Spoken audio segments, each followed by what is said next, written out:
अस्सलाम वालेकुम, खुश आमदीद आपको अपने चैनल मामू के टोटके पर। आज मैं आपको टाइफाइड का इलाज बताऊंगी।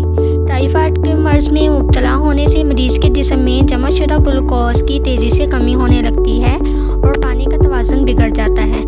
आंतों की नली फूल जाती है और दस्त शुरू हो जाती है।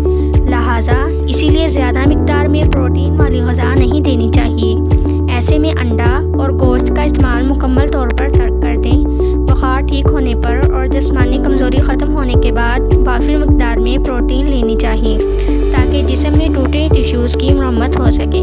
झेल के ग़िज़ाई नुस्ख़ों पर अमल करें। तो वीडियो शुरू करने से पहले अगर आप चैनल पर नए हैं तो चैनल को लाइक करें, सब्सक्राइब करें और शेयर करें ताकि आप मज़ीद ऐसी वीडियोज़ हासिल करें। चलिए शुरू करते हैं। टोटका नंबर 1 है शहद। टाइफाइड और नमूनिया के अमराज में अज़ाई इंहज़ाम पूरी तरह काम नहीं करते हैं और नाअहल हो जाते हैं। इस कैफियत का एक इलाज ये है कि उबले हुए पानी में शहद डालकर मरीज़ को गरम गरम पिलाते रहने से टाइफाइड में आंतों पर अच्छा असर पड़ता है।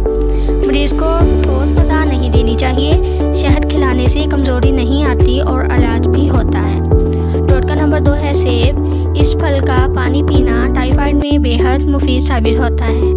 टोटका नंबर 3 है केला। टाइफाइड के मरीज़ों के लिए केला एक मसाली ग़िज़ा है। ये भूख और प्यास को कम करता है और मर्ज़ में अफ़ाक़ा अता करता है। उम्मीद है आपको वीडियो अच्छी लगी। मज़ीद ऐसी वीडियोज़ हासिल करने के लिए चैनल को सब्सक्राइब करें। अल्लाह हाफ़िज़।